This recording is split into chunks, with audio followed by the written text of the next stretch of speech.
Agora veremos o momento polar de inércia.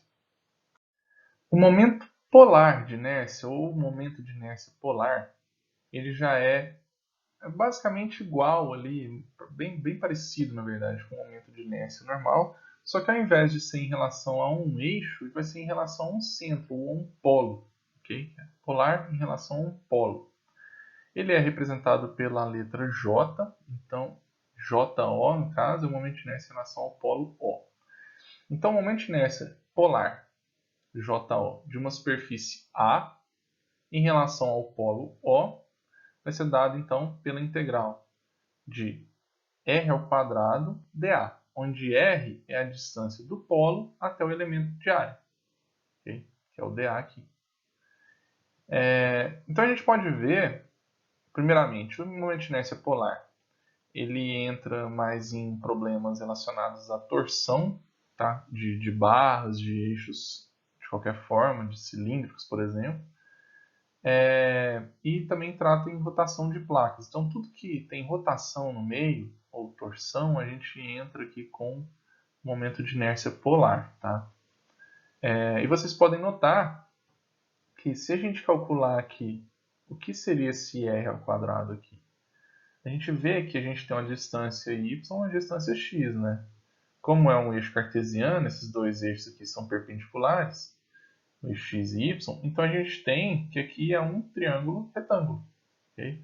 Então, nosso r, a gente pode chamar ele de r, no caso r ao quadrado, seria hipotenusa, né? O r seria hipotenusa, e o x e y catetos. Então, a gente tem aquela relação trigonométrica lá de Pitágoras. Né? Então, a gente pode transformar essa integral de r ao quadrado dA em uma soma de integrais, onde a gente sabe que r ao quadrado vai ser igual a x ao quadrado mais y ao quadrado, né, pelo teorema de Pitágoras.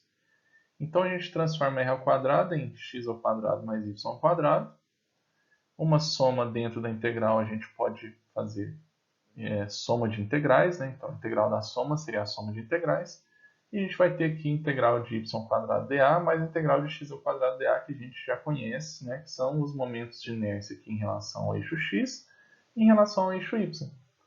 Então, o momento de inércia polar em relação a esse polo aqui, no caso dessa área aqui, por exemplo, né, então, olhar da área inteira, né, que é a integral, vai ser igual à soma dos momentos de inércia de dois eixos aqui perpendiculares que se cruzam no polo.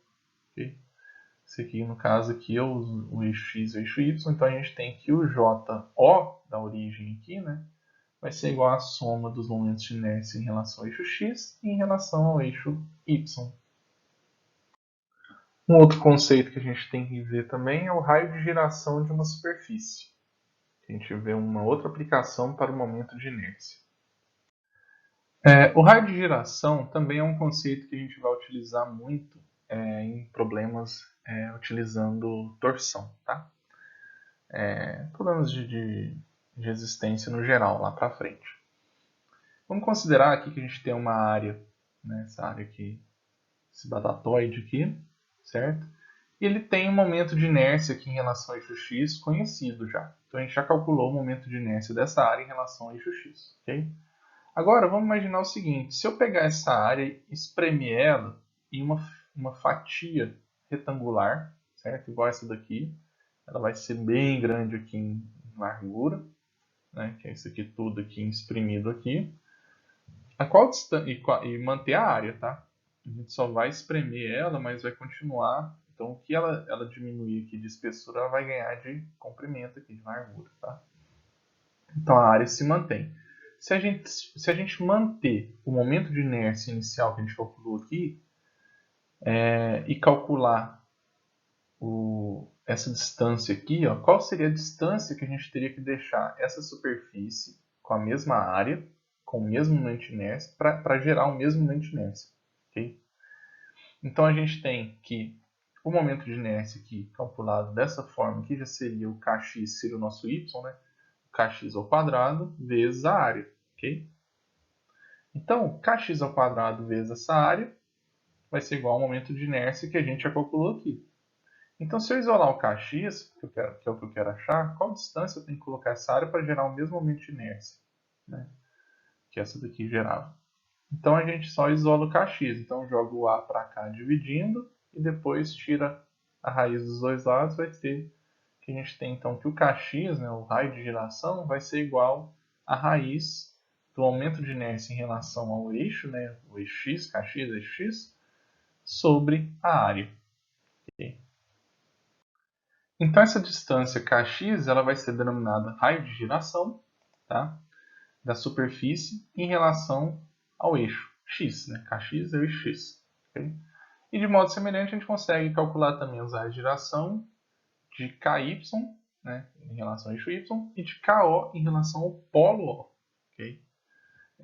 Então a gente vê aqui da mesma forma, a gente calculando aqui agora, espremendo a área toda a área numa área retangular, porém vertical, né, para calcular em relação ao eixo y. Então a gente vai ter o ky aqui. Okay? E é calculado da mesma forma, né, que seria a raiz de IY, né, agora em relação a esse eixo aqui, sobre a área. E em relação agora ao polo O, a gente já tem agora, a gente consegue enxergar com elementos circulares. Tá? Então e se a gente pegar agora toda aquela área lá e fazer um anel, certo, em volta do eixo? Qual seria o raio desse anel? Okay? Se a gente distribuir aqui nessa área com espessura aqui infinitesimal, praticamente. Tá? Então a gente vai utilizar, ao invés de utilizar um momento de inércia, vai utilizar um momento polar, né, de inércia. Então vai ser da mesma forma, né, onde agora a gente chama KO, ao invés de ser x ou ky em relação ao eixo, vai ser em relação ao polo, né, O. Então KO vai ser igual agora ao momento de inércia polar em relação ao eixo, o polo O, sobre a área. Tá? E também, né, como a gente pode concluir, né, o JO seria igual ao KY, ao I x mais o y, a gente também consegue calcular os raios de giração a partir dos outros. O raio de giração em relação a um polo, também a partir do raio de giração em relação ao eixo x e o eixo y aqui também. Mesma relação é válida. Tá? Então, como exemplo aqui, a gente calcula, por exemplo, da página 478 do BIR, a gente calcula aqui o raio de giração kx, né? Então em relação ao eixo x, tá? Desse retângulo aqui. Tá? Ele vai ser, o eixo x estaria aqui na base, tá? Então a gente vê aqui que enxerga a partir da base. Então a gente sabe, a gente já calculou no último exemplo aqui quanto que é o momento de inércia em relação à base aqui, né? X, que é 1/3 de BH ao cubo, né? E dividido pela área vai ser BH, né? Então a gente tem aqui nossa fórmula, né? X sobre A. Então, dividindo aqui, corta os B's, tiro um H aqui em cima, fica H ao quadrado sobre 3. Né? Tem um 3 aqui, jogo 3 para baixo ali. Então, esse aqui é o kx ao quadrado. Tira a raiz dele, né, que o que interessa é o kx, a raiz de giração em relação ao eixo x. Então, vai ser raiz de h ao quadrado sobre 3, que vai dar h sobre raiz de 3. Okay? Então, a gente tem aqui que se a gente pegar toda essa área desse retângulo aqui, espremer ela em uma superfície, né, com uma espessura infinitesimal, né, e uma largura, um comprimento muito grande, a gente vai posicionar ele a uma distância aqui de h sobre raiz de 3, desse eixo aqui, para que ele mantenha o momento de inércia de todo o retângulo seja igual ao momento de inércia dessa nova configuração. Okay? Aqui é só para termos aqui de comparação, tá? O kx seria um pouco acima do centroide, né? Se dividir por raiz de 3, a gente sabe que você teria que dividir por 2 para ficar no meio, né? O h por 2, o centroide é metade do h, né? Se a gente dividir h por 1 e pouquinho aí, a gente vai ter uma distância um pouco maior, tá? Raiz de 3 é 1, alguma coisa, não chega a 2 não. Vamos praticar um pouco, realizar aqui o problema resolvido, né? 9.1, página 479 do BIR. Tá? Então é calcular o momento de inércia, né, desse triângulo em relação à base aqui no ix. Tá? Então aqui a gente está indo atrás do ix. Okay? Então inicialmente aqui, vamos configurar aqui uma área, né? Vamos escolher uma área. Tá?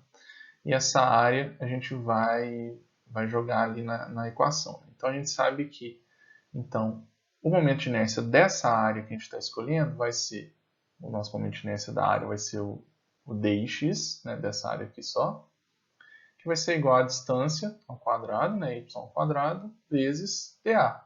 Okay? E dA, como a gente escolheu uma área retangular aqui na horizontal, a gente sabe que o comprimento aqui vai ser L vezes a espessura aqui, né, a altura aqui dessa diferencial aqui, que vai ser dy. Okay? Então, a nossa área aí vai ser L vezes dy. A partir daí, a gente tem que calcular o L em relação, em termos aí, né, de y. Né? A gente vai jogar dentro da integral, tem que estar o y ali para a gente poder calcular. A gente vai manipular ali dentro da integral. Então, por semelhança de triângulos, a gente tem aqui dois triângulos que são semelhantes, que eles possuem o mesmo ângulo aqui, né, de inclinação, essas duas retas deles aqui, né? Esses dois lados aqui, esses aqui, a gente sabe que é paralelo ao eixo x aqui, né? Então a gente consegue aplicar semelhança de triângulos. Basicamente é o que? É a base do menor, né, que a gente está querendo encontrar, que é o L, sobre a base do maior, então L sobre B, vai ter que ser igual à altura do menor, que a gente está considerando aqui h menos o y, né? H menos y sobre h, né? Sobre a altura do maior. Ok? Então a gente tem aqui L, né? L sobre B, vai ser igual a h menos y sobre h. Aqui a gente consegue então transformar, pegar o L aqui e deixar ele em evidência, né? Então passo o B multiplicando, a gente tem aqui B vezes h menos y sobre h. Okay? Então a gente vê que a gente pode substituir o L em termos de y, né, que é a variável que a gente está querendo jogar dentro da integral, né, que vai ser integral, vai calcular a integral em cima dela, né, dy, e duas constantes, né, h e b. São constantes, a gente pode tirar da integral quando precisar. Então, calculando aqui a área, né, que é L dy, então vai ser bh menos y, h sobre h, vezes dy. Então, a partir daí a gente já tem, né, o nosso problema aí agora com tudo em termos aí de y e das constantes. Né? Então, vamos integrar, né, o dx aqui, que a gente já consegue enxergar aqui o dA, né, y vai ser y quadrado dA. Então, agora, a integral x, né, o momento de inércia em relação ao eixo x, vai ser integral de dx. Então, integrar tudo isso aqui. Então, a gente vai integrar de 0 a h, né, em relação à altura. Essa área que vai variar aqui vai ser em relação à altura. Né? Então, vai ser de 0 a h, y ao quadrado, dA, né, que é o bh menos y sobre h dy. Okay? Então, multiplicando aqui distributiva, né, o y ao quadrado aqui, o b sobre h a gente tira da integral, né, b sobre h tira da integral, fica h y ao quadrado, né, então y ao quadrado vezes h dá hy ao quadrado, e menos y vezes y ao quadrado dá menos y ao cubo. Tá? Aqui dentro agora ficou mais tranquilo de integrar, né? Hy ao quadrado vai ficar hy ao cubo sobre 3, né? E o menos y ao cubo vai ficar menos y à quarta sobre 4. Tá? Tudo isso mantendo aqui a constante, né? Multiplicando, e tudo isso agora a gente vai de 0 a h. A gente sabe que o início é 0, então a gente só considera o h, né? Vai ser menos 0 depois, então só substituir o y por h, a gente vai ter aqui b sobre h vezes h quarta sobre 3 menos h quarta sobre 4. Tirando o mínimo múltiplo comum aqui, a gente tem que é 12. 4 menos 3 dá 1. Então, no final, a gente pega o h aqui e corta, né? O h de ficar com os h's aqui dentro, vai ficar h ao cubo aqui dentro. Então, vai ficar base, né? O b, vezes a altura ao cubo, sobre o denominador aqui, que é 12. Então, isso aqui, como a gente viu que é um triângulo genérico, né? Base, altura, tudo é B, H. A gente vê também que essa aqui é o momento de inércia, né? De qualquer triângulo, né? Qualquer triângulo genérico aí, em relação à sua base, né? O eixo X aqui vai ser a base vezes a altura ao cubo, agora dividido por 12. Okay? Então, temos aí o momento de inércia de um triângulo em relação à sua base. Um outro problema aí que a gente vai calcular agora é o problema resolvido, né, 9.2, da página 479, que é para calcular o momento de inércia polar centroidal de uma superfície circular por integração direta. Então a gente vê aí uma superfície, né, um círculo, uma superfície circular, cujo o polo, né, que a gente está querendo encontrar, né, o momento de inércia polar em relação a esse polo, é justamente o centroide, né, o centro do círculo. Tá? Então vocês vão ver que, diferentemente do momento de primeira ordem, que se a gente calcular em relação ao centroide é igual a zero, aqui no momento de inércia é diferente. Tá? O momento de inércia não vai ser igual a zero. Tá? Não tem como a gente ter um momento de inércia igual a zero, porque a área ela não vai ser zero, né? E qualquer distância que você estiver multiplicando, ela vai ser multiplicada ao quadrado, então ela nunca vai ser negativa. Né? Então você nunca vai somar e subtrair, né? Ou nunca vai subtrair, sempre somar o momento de inércia em áreas positivas, né? Em áreas que existem. Né? Então, o que a gente já tem? A gente tem de início, né, a fórmula, né, para a gente calcular aqui o nosso momento de inércia polar, né, o JO, em relação ao centro O, que vai ser a distância U ao quadrado dA, onde U ao quadrado é justamente o raio, né, que a gente está considerando aqui agora. Para calcular o momento de inércia polar, a gente considera um anel, né? A gente vai ter aqui tem que ser equidistante aqui do ponto O, né, onde a espessura desse anel é dU. Tá? E a gente sabe, né, que a área então, desse anel é justamente 2 vezes o π, né, vezes U, né, que é o raio. 2πr, né, que no caso vai ser 2πu, vezes a distância, a espessura desse anel, que é o nosso dU. Então, a partir daí, agora, a gente integra, né, o momento de inércia polar.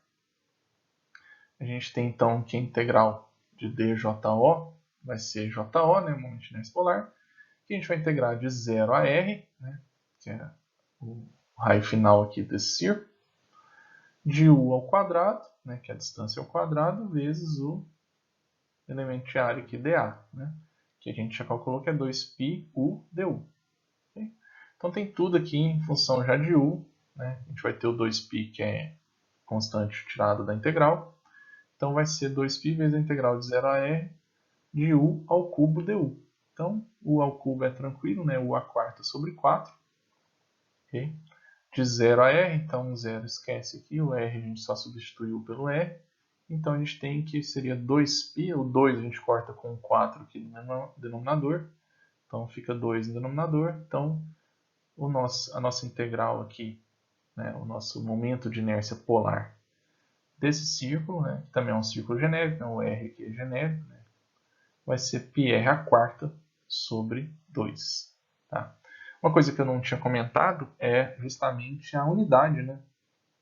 A gente está vendo que no momento de inércia, momento de primeira ordem de uma superfície, ele era calculado e a unidade era distância ao cubo, né?